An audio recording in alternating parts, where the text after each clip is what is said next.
그럼 이어서 찐시황 오늘은 황유현 팀장 모시고 진행을 하도록 하겠습니다. 어서 오세요. 네, 안녕하십니까. 자, 일단 오늘 증시에서 네. 호재는 뭐 미국 증시, 엔비디아의 거? 폭등 이런 네. 거였겠죠? 악재가 있었을까요? 이렇게 못 오른 이유. 못 오른 이유요. 역시나 뭐 거래대금 감소 이건 것 같아요. 자신감은 여전히 부족이고요. 오늘 아침에 하면서 삼성전자 양봉 그리고 사실 반도체 세론 안 나왔으면 좋겠다. 나올 것 같지만 안 나왔으면 좋겠다. 맞아. 아침에 네. 세론이 될 수 있다. 네. 호재들이 네. 이런 얘기를 하긴 했었죠. 근데 항상 뭐 많이들 아시겠지만 특히나 주식시장에서는 좋은 거가 잘 맞기보다 안 좋은 거 잘 맞는 게 더 맞는 것 같아요. 특히나 요즘 시장에서는 그런 것 같습니다. 그래서 오늘 사실 대부분의 소부장들이 아침 8시 50분 넘어서부터는 막 5%, 6%씩 보여줬었습니다. 근데 거의 시초가에서 조금 더 올라가다가 밀려버리는 양상들을 많이 보여줬었고요. 역시나 근데 사실 삼성전자는 그래도 오늘 조금 덜 오르고 시작했으면 차라리 양봉으로 마감했을 것 같은데 너무 팔기 좋게 시작했어요. 그러니까 네. 최근에 환호한 거지 시장들이. 최근에 여기 이제 8만 원 저는 뭐 51선을 보지만 51선, 61선 어느 정도 요 바닥에서 최근에 매수하신 분들이 너무 팔기 좋게 시초가를 갭이 떠서 시작을 해버렸습니다. 그렇기 때문에 삼성전자가 조금 덜 올라서 시작했으면 우리 양봉 나지 않았을까 그 생각이 좀 들고요. 근데 오늘 사실 삼성전자 외국인들은 뭐 많지는 네. 않지만 한 34만 네. 주 매수를 했거든. 네, 맞습니다. 문제는 기관이 100만 주를 네. 팔면서 이게 떨어졌단 말이야. 이 기관의 앞잡이들. 근데 기관이 개인일 수도 있습니다. 기관이? 왜냐면 개인의 펀드 매도도 있어요. 그렇지. 네, 그렇기 때문에 자산운용사들. 네, 그렇기 때문에 이거는 기관의 문제가 아니다. 왜냐면 최근에 기관들은 계속 매도를 해야 되면 기관이 매도를 하는 이유 중에 하나는 손님이 돈 달라고 하는 당연히 매도해야 되잖아요. 그런 부분도 있을 거고요. 이 기관들에 맡겼던 외국인들의 자금도 회수해달라고 하면 당연히 회수해줘야 돼요. 당연히 그건 국내 창고로 잡히기 때문에 그런 부분들도 좀 있습니다. 그래서 무조건 기관들이 어쩔 수 없이 파는 부분들이 있기 때문에 그런 부분들은 인정을 하고 가야 되는 거고요.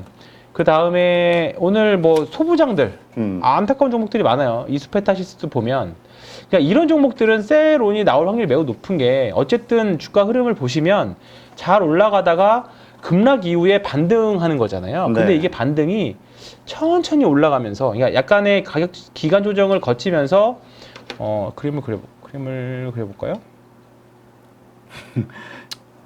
네. 우리 황 팀장이 제일 억울한 게 기관의 앞잡이 소리 들으면 제가 왜 기관의 앞잡이를 듣는지 잘 모르겠어요. 네. 네, 여기 보시면 보겠습니다. 여기서 이렇게 급등해버리면 당연히 위에서 내려오는 매물벽에 맞을 수밖에 없어요. 차라리 이런 식으로 좀 가다가 이렇게 돌리면 차라리 U자 모양 패턴 가면서 이렇게 올라갔다 이렇게 달리는 흐름이 가장 이상적인 패턴이거든요. 이게 네. 뭐냐면 윌리엄 오닐이 말했던 뭐 손잡이 달린 컵도 될 수도 있는 거고 U자 모양 패턴 될 수 있는데 결국은 이런 급락 이후에 단기 하락 이후에 이런 급등은 정말 최근에 매수한 사람들로 하여금 팔기 좋은 환경을 만들어줄 수밖에 없습니다. 그리고 단기간에 꽤 큰 수익이 났기 때문에 오늘 시초가에만 팔아서도 한 6%씩 났잖아요. 네. 어제 종가 샀다면 하면. 왜냐하면 최근에 4일 연속으로 양봉이 났습니다. 그러면 이건 충분히 이 정도면 단기 바닥은 완성됐다라고 하는 사람들이 있었기 때문에 이런 부분들에 있어서는 분명히 차익 실현이 될 수밖에 없는 부분들이고요. 뭐 PSK 홀딩스도 그렇고요.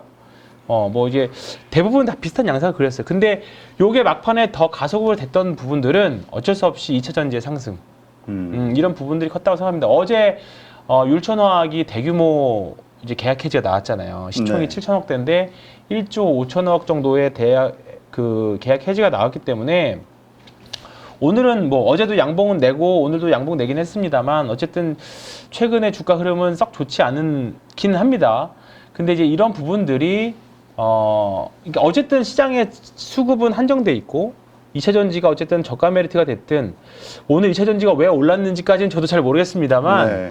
일단 최근에 코스닥 지수를 컨트롤하는 것들은 특히 오늘은 좀 약간 위클리 만기 그것도 좀 있었던 것 같아요. 그리고 오늘 수출 실적 발표했거든요. 수출 괜찮았는데. 네, 괜찮은 실적. 것도 있고 안 괜찮은 것도 있어요. 특히 이제 ESS 부분은 좋았습니다. 네. 그렇다 보니까 삼성 SDI가 대형사들 중에서는 가장 좋은 흐름, 그나마 가장 좋은 흐름을 보여줘. 4%대 형태 보여줬어요. 근데 또 같은 비슷한 패턴이죠. 위에 보면 35만 원대, 37만 원대, 또 40만 원대 계속 저항들이 많을 거예요. 그러니까 이게 만약에 급등하게 되면 이렇게 확 올라가기는 진짜 쉽지 않다라는 거죠. 이게 결국은 에너지 응축들을 해야 되는데 올라갔다가 내려갔다가 올라갔다가 내려갔다가 계속 좋은 거는 엉덩이들을 계속 우상향하면서 짝꿍댕이 만들어가면서 올라가줘야 됩니다. 그러면서 이 장기 이평선도 이렇게 되고 이렇게 흘러가야 주가는 이렇게 움직여줘야 좋은 흐름이 나올 건데 이게 과연 언제가 될 것이냐. 사실 이게 당장 이렇게 올라갈 수도 있고요. 더 길게 한참 가다가 이렇게 갈 수도 있습니다. 특히 조선주 같은 경우가 이런 과정을 한 10년을 겪은 거잖아요. 그렇다 보니까 지금의 상승이 나오고 있는 부분들인데 이제 그 오늘 반등해서 좋긴 합니다만 사실 뭐 한 반토막 나고 나서 이 정도 올라온 거 가지고 사실 티도 안 나잖아요. 그렇지. 그렇기 때문에 물타기가 의미가 없다. 그러니까 최근에 물타기를 해서 오늘 반등에 매도를 할 수 있으신 분들이라고 하면 오케이입니다. 왜냐하면 이런 흐름들은 또 언제든지 또 나올 수 있어요. 어제 같은 하락은 또 나올 수도 있고. 근데 일단은 여기서 물타기를 했다가 돈이 잠겨버리고 난 이거 무조건 본전 가서 팔아야 된다라고 하면 굉장히 오랜 시간 동안 잠겨야 돼요. 그렇기 때문에 자금의 효율이라던가 기회비용 그런 부분들 생각해 보면 아직까지 물타기까지는 저는 아닌 것 같아요. 뭐 바닥 언저리긴 하겠습니다만 최근에 이런 류의 하락을 보여줬던 게 하이브거든요. 엔터테인먼트 주식회사들, 엔터테인먼트 하이브를 20만 원에서 늘 많이들 엄청 사자고 저한테 사자고 해서 저를 설득시켰어요. 하이브 사도 된다. 하이브. 네, 근데 저는 아니다라고 계속 막았어요. 이거 사면 좋기는 한데 왜냐하면 하이브를 채권에 사든 신규 매수를 하든 위에서 물려가지고 물타기를 하든지 간에 지금 악재 다 나올 거 아니냐라고 생각했고 이제 6월부터 방탄 멤버들이 하나둘씩 전역하잖아요. 네. 이제 올 하반기 계속 전역을 합니다. 그러면 좋은 뉴스가 있을 거 아니냐 앞으로 어쨌든 해외 투어를 나가기 시작하면 돈을 벌 거 아니냐라고 했지만 어쨌든 지금 엔터테인먼트 회사들은 역배열이기도 하고요. 수급이 뭔가 의미 있는 수급이 지금 들어오고 있는 상황도 아니에요. 근데 이제 이 정도의 하락이 또 나왔잖아요. 그러면 또 올라가다가 맞고 이 과정을 또 겪어야 됩니다. 그렇기 네. 때문에 역배열에서의 패턴들은 우리가 개인 투자자들이 할 수 있는 패턴들은 뭐냐면 좀 뭐 그렇게 살 거를 왜 비싸게 살 거냐라고 말씀하실 수 있지만 주가는 한 이 정도 올라와서 사는 게 맞아요. 네. 근데 이게 왜 그러냐면 이게 여기서 얼마큼 이 과정을 한 달이 걸리면 사가지고 바로 이렇게 급등해버리면 좋긴 하겠습니다만 이 과정이 1년이 갈 수도 있고 몇 달이 갈 수도 있고 뭐 몇 년이 갈 수도 있는 거거든요. 그렇기 때문에 대부분의 이제 성공하신 트레이더들의 얘기를 들어보면 바닥에서 사서 올라가는 거는 너무 힘들다. 그러니까 고점 맞추는 거랑 똑같은 거거든요. 바닥 맞추는 것도. 그러니까 어느 정도 올라온 상태에서 따라가는 게 맞고 위에서부터 파는 것도 어느 정도 고점 확인하고 내려오는 거 확인하고 사는 거 맞다. 네. 네, 그렇게 생각이 좀 드는 거죠. 네. 지금 반도체와 관련해서 네. 그러니까 이게 어떻게 보면 우리가 못 오르는 이유 중에 아까 말씀하셨던 그런 것도 좀 포함되겠지만 유동성 문제도 네. 이게 미국에서 나온 또 뉴스들 오늘 좀 기분 나쁜 네. 뉴스가 나왔잖아요. 이제까지 엔비디아라든가 이런 쪽에 대해서는 대중 수출이 규제가 있었는데 네. 이게 뭡니까 블룸버그 통신에서 나온 네. 뉴스가 HBM2 이상의 네. 최첨단 AI 메모리 칩과 이런 반도체를 만들기 위한 장비 이런 것들에 대해서 하이닉스, 삼성전자, 마이크론이 중국에 못하도록 수출을 규제하겠다. 네. 이게 추가 조치로 네, 나올 그렇지. 수 있다라는 네. 이러한 것들이 또 악영향을 미치는 네. 거예요. 미중 관계. 근데 미중 관계는 지난번 트럼프 때 사실 지금 뭐 여기 보면 뭐 제가 준비한 자료는 비슷하게 뭐 나오긴 합니다만 아직까지는 조금 더 한 5에서 10% 정도는 트럼프가 당선될 확률이 조금 더 높다라고는 나와지더라고요. 네. 근데 미중 문제는 우리가 이미 한번 결과를 봤어요. 예전에 한번 어쨌든 으르렁대고 싸웠지만 2018년 하반기에 싸웠지만 결국은 해결되는 걸 봤잖아요. 그렇기 때문에 미중 간의 관계는 으르렁된다고 하더라도 시장에 뭐 단기 변동성은 좀 나올 수 있지만 2018년 10월 달 저는 그때가 제일 무섭습니다. 지금 한 20년 주식하면서 2018년 서프라임 때도 그랬고 그다음에 뭐 유럽 금융위기 때도 있었지만 제가 제일 무서웠던 거는 그때였었어요. 미중 무역 분쟁. 이게 잘못되면 어떡하지? 왜냐면 서프라임은 전 세계가 안 좋았던 건데 뭐 다른 이슈들은 근데 이건 기다리면 올라오겠지. 경제 회복하겠지만 미중 분쟁은 잘못하다가는 정말 영원히 싸울 수도 있는 거 아니에요? 그런 느낌이 좀 강했기 때문에. 근데 이미 그것에 대한 결과를 우리가 경험했거든요. 결국은 네. 해결하더라. 잘 그렇기 때문에 저는 그렇게 그닥 그러진 않다라고 생각을 합니다. 네. 다만 저는 오늘 좀 유의미한 리포트 나왔던 거, 이거 노무라에서 나온 리포트인데요. 지금 삼성전자 주가가 얼마냐면 8만 얼마냐? 8만 오늘 종가가 83,100원입니다. 83,100원인데 오늘 리포트 나온 게 뭐냐면 노무라에서 어제 나온 거죠, 어제. 보신 분들도 있겠습니다만 12만 원짜리 리포트가 나왔습니다. 지금보다 약 43% 정도 상승 여력이 있다. 예. 자, 얼마나 희망찬. 네, 사실 이거 보고 기대를 했었죠. 힘이 없지 않나? 네, 그렇긴 하죠. 근데 어쨌든 외국인들이 추정하는 것들을 봤을 때, 외국인들 뭐 애널리스트는 뭐 일본 회사라고 하더라도 애널리스트는 애널리스트의 일을 하는 거니까 앞으로 HBM이 굉장히 많이 늘어날 거고 실적도 많이 좋아질 거다라고 그런 내용들입니다. 우리가 흔히 아는 그런 내용들이에요. 근데 여기 추정치를 좀 볼까요? 그것보다 좀 유의미한 게 저는 이거라고 봐요. 자, 올해 2025년, 그러니까 24년도 전체창으로. 아니요, 전체창으로 하면 너무 작아서 안 보이고요. 여기를 좀 확대를 하기 위해서 비교를 좀 해보겠습니다. 우리나라 추정치랑 좀 다르거든요. 여기 보시면 올해 일단은 새로운 추정치는 43조 정도로 예상을 하고 있습니다. 영업이익이. 근데 지금 우리나라 증권사들의 추정치들을 보면 얼마냐면 여기서는 크게 차이 안 납니다. 올해 추정치가 43조 9천억 올해 43조 9천억이고요. 여기는 보는 건 43조 6천억이니까 얼마 차이 안 나요. 차이 안 나네. 예. 근데 내년에 확 갈려요. 내년에. 내년은 엄청 높게 2025년을 72조. 예. 그때 우리가 58조가 최대치라고 했잖아요. 과거에. 네. 근데 지금 72조, 그다음에 내후년 88조까지 보고 있습니다. 근데 이걸 되게 높게 엄청 보는데 긍정적으로 보는 거죠. 또 어떤 시각에서는 경기 선행 지수가 이제 서서히 꺾이고 꺾이니까. 있다. 네. 그러면 당연히 이쪽도 이거 저 경기 민감 당연하죠. 다 꺾일 건데 당연하죠. 실적이. 당연하죠. 그리고 우리나라 평균치는 참고상 말씀드리면 내년에 61조, 내후년에 65조 보고 있어요. 우리나라 평균. 그러니까 지금 노무라 입장에서는 굉장히 싸게 보고 있는 거죠. 그렇지. 근데 이거는 당연히 대표님 말씀 딱 맞습니다. 맞는 게 뭐냐면 왜 그 말씀 드리냐면 이거 왜 이 말씀 드렸냐면 너무 우리가 희망적으로 갖지 말자. 반도체에 대해서 네. 너무 희망 갖지 말자. 희망적으로 말씀드리는 건데 자 지금 보면 2019년 과거 이거 확정 실적인데 2019년도 영업이익 보면 27조 돼 있잖아요. 과거에 보면 네. 27조 돼 있습니다. 근데 2018년도 1월 달에 그때 당시에 나온 삼성전자 리포트들을 보면 2019년도 예상 영업이익은 60조가 다 넘어갑니다.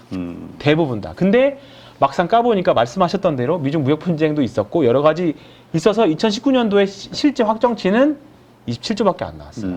그러니까 결국은 2018년도 영업이익 최고치는 2018년도에 찍었고 주가 고점은 2017년도 말에 나왔습니다. 네.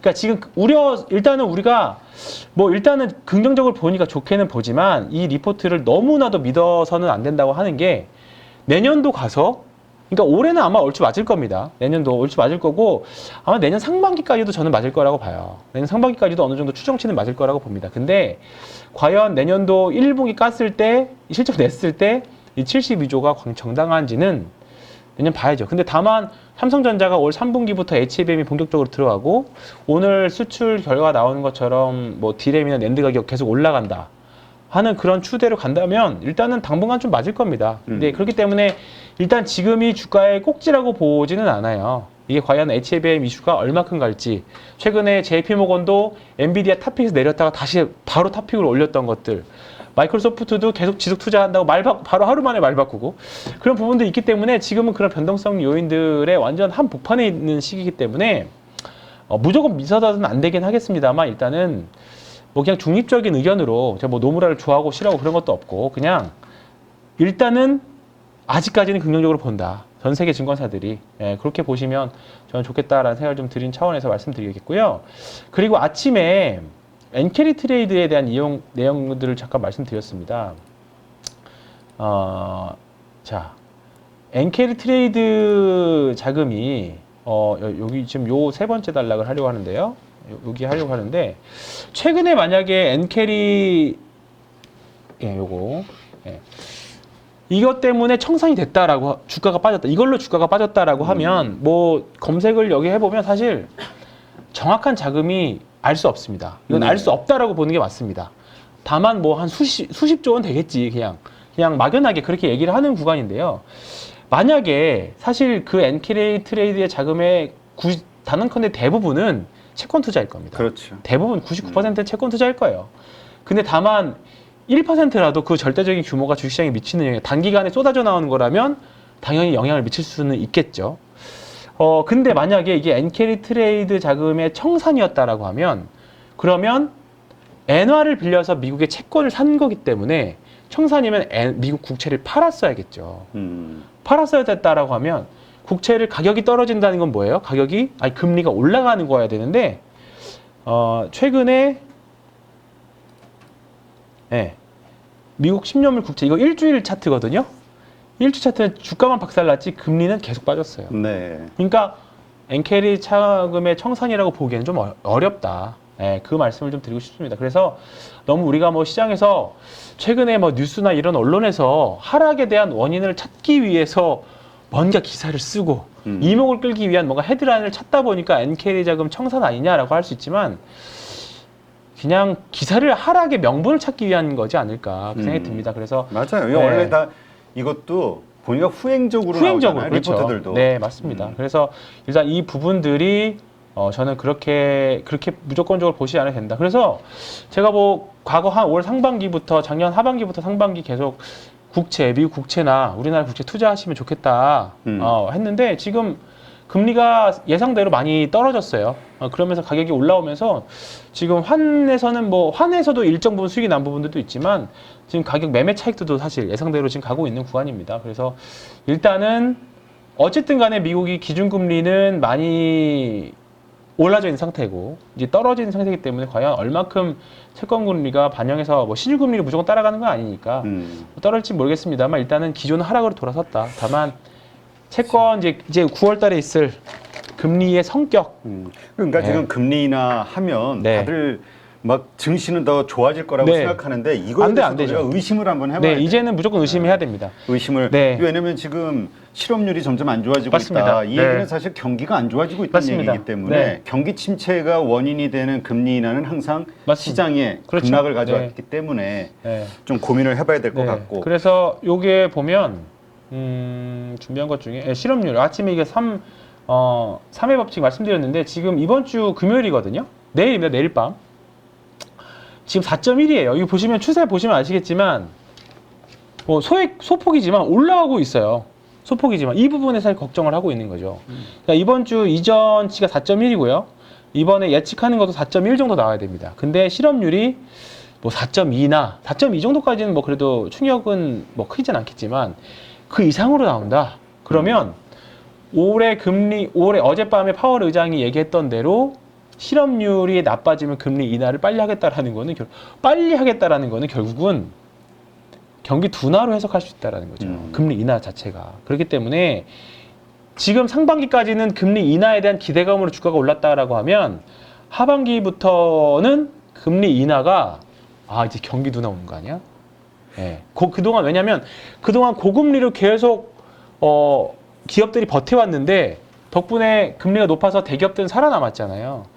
살아남았지만 실업률이 많이 높아지고 있는 것들 때문에 이제는 경기가 못 버티는 시기가 그러니까 지금은 티가 안 나겠죠. 나중에 나니까. 선행적으로 올리면 주가도 선행적으로 반응하니까 그렇게 되면 이번 금리 인하는 리세션 컷으로 해석이 될 여지가 있다. 네, 그래서 금리 인하를 무조건적으로 줘야 될 시기가 상반기 때는 배드 뉴스 이즈 굿이었습니다. 네. 근데 하반기는 배드 이즈 배드가 될 수도 있는 그런 상황이 돼버립니다. 자, 그럼 이번에 오늘 이제 특징적인 섹터로 보면은 아까 우리 이제 앞 시간 김종효 그 이사하고는 이제 신재생 에너지 쪽을 좀 봤고 2차 전지를 잠깐 좀 보긴 했어요. 근데 2차 전지 쪽으로 좀 넘어가면 사실 어제 율촌화학이 1조 4천억대의 그 계약, 공급 계약 해지가 딱 나오면서 야, 드디어 이제 터질 것들이 하나둘씩 하나 터지는구나. 최악이다. 이런 생각이 들면서 그러면서 이런 것들이 원래 그런 말 있잖아요. 동트기 전이 가장 어둡다. 네. 이런 이야기를 했는데 오늘 리포트들도 2차 전지에 대해서 상당히 안 좋게 나오긴 네. 했어. 근데 완전 반대죠. 다 반도체라. 반대로 올랐단 말이야. 네. 이 배터리주들 보면은 지금 다 삼성 SDI 오른 거 봐. 지금 어제까지만 해도 지금 리포트 보면은 정말 이건 앞으로 더 하락이 심해질 종목인데. 딱 1년이랑 정확히 데칼코마이죠. 네, 그래서 이제 그것에 대한 반등으로 이제 뭐 반전으로 기대를 해볼 수 있는 건데, 저도 지금 뭐 LG 에너지 솔루션 더 사면 안 되냐, 삼성 SDI, 특히 삼성 SDI 더 사면 안 되냐, 저는 이제 소위 말해서 추가 매수하면 안 되냐라는 질문들 지금 진짜 많이 받거든요. 근데 저는 여전히 좀 버텨보자라는 말씀을 드리고 있습니다. 그러니까 좀만 이따 사자. 네. 사는 거? 네, 사는 거를 매도는 이제 끝났고, 매도는 의미 없고, 여기서 매도는 뭐 바닥 이 정도 가격인데 뭐. 돈이 급하지 않는 이상은 지금 버티는 구간이 맞다. 다만 이제 주도주의 생로병사의 개념으로 보면요, 어쨌든 작년에 주도주는 2차 전지였습니다. 네. 근데 2차 전지가 다음 시즌에 2차 전지가 다시 주도주가 될 확률은 우리나라 주식시장 역사상 극히 낮습니다. 그러니까 주도주였던 게 다음 한 2년 뒤에 또 다시 주도주가 될 확률, 2년 연속으로, 2번 연속으로. 근데 일단 지금 시장에서는 반도체가 갔었고요, AI와 관련된 섹터들이 갔었고, 그 뒤를 이어서 지금 조선도 움직이려고 하고 있고, 화장품도 움직이고 있습니다. 식료품도 움직이고. 그렇기 때문에 그러려면 뭔가 시장의 자금이 2차 전지를 확 쏟아져가는 그런 느낌이 있어야 되는데, 아직까지는 수급의 관점으로 보면 조금 시간이 필요해요. 그리고 우리가 실적을 확인을 해야 좀 확인은 해야 올라갈 텐데, 아직은 요원한 거죠. 그러니까 우리가 선제적으로 움직여서, 그러니까 뭐 이거 LG 에너지 솔루션인데요, 정말 우리가 운이 좋아서 여기서 사가지고 이게 이렇게 올라가주면 너무 좋겠죠. 너무 좋은데, 사실 이렇게 V자 반등을 그리는 건 차라리 중소형주들이 이런 그림을 그리지 대형주들이 올라가기는 사실 쉽지 않습니다. 지금 그거와 연관해서 좀 제가 준비한 내용이 있는데, 내용이라기보다는, 자, 우리나라 어쨌든 시가총액 2위와 3위 싸움이잖아요. 2위와 4위 싸움이 지금 계속 작년 말부터 SK 하이닉스하고 LG 에너지 솔루션이 시가총액 2위 싸움을 하다가 하이닉스가 이제 완벽하게 이겨버렸죠. 근데 지금 이 구간이 코스닥에서도 일어나고 있습니다. 코스닥에서 지금 시총 1위가 어디냐면 여전히 에코프로 BM이긴 합니다. 프로 BM. 에코프로 BM은 이렇게나 많이 떨어졌는데도 시총이 18조입니다. 네. 근데 2등이 알테오젠인데 이렇게나 많이 올랐는데도 17조가 안 돼요. 아직은 1조 차이. 오늘 장중에 잠깐 역전했었어요. 장중에 2차 전지가 에코프로 BM이 살짝 밀렸을 때, 에코프로 BM이 아침에 급등하기 직전에 아침에 음봉 났을 때는 살짝 역전을 했었는데, 그 이후에 오후 들어서면서 다시 지금 밀렸습니다. 16.9조니까 한 17조. 에코프로비 18조, 딱 한 1조 차이 나는데 언제든지 뒤바뀔 수는 있어요. 그렇죠. 코스닥 1, 2위 싸움을 얘네들이 하고 있고요. 그 다음에 코스피 시총 4, 5위 싸움은 삼성바이오로직스하고 현대차가 하고 있습니다. 그러니까 우선주 빼고 그냥 이제 본주로만 봤을 때 1위가 삼성전자, 2위 하이닉스, 3위가 LG 에너지 솔루션이고, 그 다음에 4위, 5위 싸움이 지금 쌈바냐, 현대차냐거든요. 근데 사실 지금 삼성바이오로직스는 바닥에서 이만큼이나 올랐는데 지금 66조 정도 되고요. 현대차는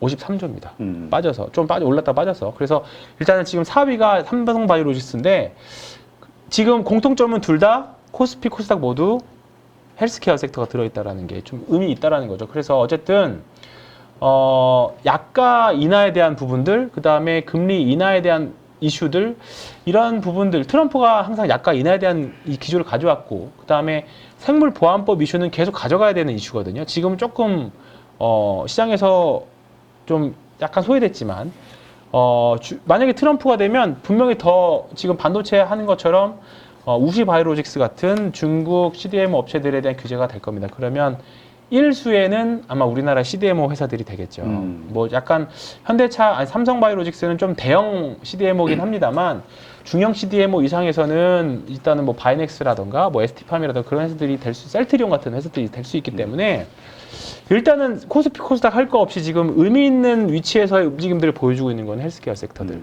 예. 근데 하반기에 금리 인하도 있고, 그 다음에 뭐 매크로적으로도 조금 유의미한 해석을 해볼 수 있는 게 헬스케어 섹터이기 때문에, 지금 헬스케어 섹터는 뭐 사이즈에 상관없이 하나 정도는 저는 가지고 있어야 된다라고 보는데. 근데 이 삼성바이오하고 셀트리온, 네. 그다음에 또 뭐 대기업들에서 지금 이 복제약 쪽, 네. 바이오 시밀러 쪽에 네. 이제 진출을 하고 있는데, 내가 전에 그 셀트리온 헬스케어 대표, 네. 전 대표 네. 인터뷰를 한 적이 있는데, 그분이 그런 얘기를 하시더라고. 셀트리온이 외국 시장을 공략할 때 가장 먹혔던 네. 그 세일링 포인트가, 이게 유럽 국가도 그렇고 선진국일수록 고령화 사회가 되면서 이게 약값이 너무 복지 맞습니다. 차원에서 돈이 네. 너무 들어가는 거라. 맞습니다. 그러니까 이걸 어떻게 낮춰야 낮춰야 될까. 되냐. 세금은 자꾸 줄어드는데. 네, 그죠. 그러다 보니까 이 복제약에 대한 네. 이 수요가 갈수록 커질 수밖에 맞습니다. 없더라. 그 혜택을 받을 수 있는 게 이제 시밀러 해주는 회사들인 거죠. 그래서 그렇다 보니까 삼바, 뭐 셀트리온도 그렇고, 셀트리온은 오늘 좀 약간 합병 이슈가 있긴 했습니다만, 셀트리온 차트 한번 볼까요? 셀트리온이 진짜 오랜만에 잠에서 깨어나고 있는 흐름입니다. 그러니까 여기 보시면 아시겠지만 이런 흐름이에요. 이런 흐름. 지금 진짜 올해 한번 급등했다가 쉬었다가 이제 다시 올라가는 흐름이거든요. 근데 이때도 합병 이슈가 있다가 올라가긴 했습니다만, 정말 이거 주봉으로 봐볼까요? 진짜 오랫동안 쉬었거든요. 이 몇 주에 한 3년 쉬었으면 3년. 쉽게 말해서 3년 동안 에너지 응축한 기간이었어요. 그렇기 때문에 만약에 지금 합병권 잘 넘어가고 합병권을 넘어서는 이슈가 만약 실적이라던가 뭐 매크로적인 이슈로 더 많이 더 받아들여진다라고 하면, 올해 1월달 전고점이 24만 원 정도였는데 지금도 한 20%만 올라가면 되거든요. 네. 그러면 그 정도는 충분히 올라갈 수 있지 않을까 생각하고요. 삼성바이오로직스도 마찬가지입니다. 한바도 마찬가지고, 그다음에 중소형 주상에서 이제 중국의 우시바이오로직스 이제 제재에서 가장 수혜를 볼 수 있다고 보는 게 바이넥스거든요. 바이넥스는 뭔가 확실히 좀 중소형주답게 탄력적으로 달라지고 있죠. 이게 FDA 실사 인증을 그 제조 시설에 있어서 인증을 받은 회사가 몇 개 없어요, 전 세계적으로. 근데 바이넥스는 아직 받지는 않았습니다. 근데 올 여름에 실사를 받아서 연말에 인증을 받으려고 하고 있어요. 근데 만약에 그게 예상대로 된다라고 하면, 또는 연말까지만 본다라고 하면 그 기대감으로 올라갈 수 있기 때문에, 올라간다라고 하면 뭐 트레이딩은 충분히, 바이넥스도 지금 시총이 6천억이거든요. 네. 작은 회사는 아닙니다. 지금 완전 극소형주는 아니기 때문에 충분히 해볼 만한 위치에 있다고 말씀도 드리겠고, 네. 뭐 그러니까 정부 지금 신고가 트렌드들을 보면요, 오늘도 보면 결국 조선주들이 결국은 그 신고가에 있고요. 그 다음에 녹십자가 오늘 또 급등을 했었습니다. 그리고 게임주들이 급등하기 했었고, 밸류업 리츠들, 금리가 떨어지니까 당연히 리츠들한테는 리츠. 수혜가 되겠죠. 부동산 업체. 그리고 금리가 다운되는 것들 중에 하나가 증권주는 증권회사들이 채권을 무지하게 많이 갖고 있습니다. 네. 그렇기 때문에 뭐 증시가 올라가면 당연히 증권주들한테 좋긴 하겠습니다만, 금리가 떨어지면 가지고 있는 채권들의 장부가 평가 금액들이 좋아지면서 이제 실적이 좋게 나오기 때문에 증권주들, 그중에서 지금 오늘 NH투자증권이 신고가를 냈고요. 계속 보면 최근에 나온 신고가들의 트렌드들을 보면 결과적으로 계속 같은 것들만 나와요. 방산, 오늘 하나 에어로스페이스도 다행히 세론이 어제 나오긴 했습니다만 방산주들도 오늘 되돌림하는 흐름들이 나왔고요. 한화 에어로 보면 주봉이고요. 진짜 강해. 주봉입니다. 오늘 어제 급락이 나오긴 했습니다만 오늘 다시 그 이상으로 되돌려버리는 양봉이 나왔어요.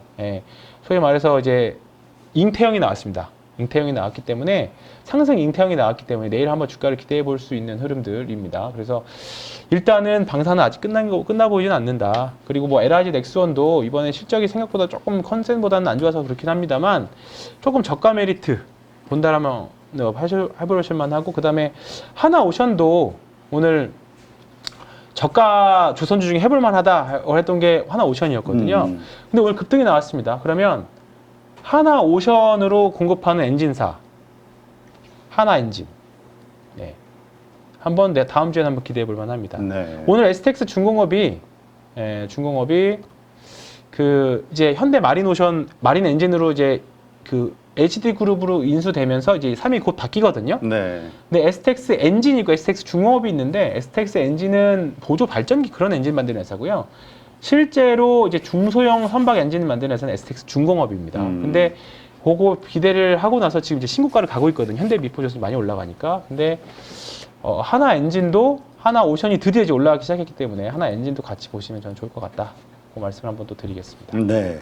자, 지금 오늘 그래서 아까 봤던 그 2차 전지주들, 오늘 어쨌든 리포트라든가 시장 분위기는 안 좋은데, 네. 그러나 어쨌든 기관과 외국인의 쌍끌이 매수가 들어오면서 네. 오늘 오히려 상승 섹터가 네. 돼버렸단 말이에요. 이거를 어떻게 봐야 될 것이냐. 물론 아까 네. 지금은 좀 더 지켜봐야 된다는 네, 얘기를 네, 네, 하셨는데 근데 그 매수 자금은요, 또 수익이 일정 부분 나면 또 언제든지 빠져나갈 수 있습니다.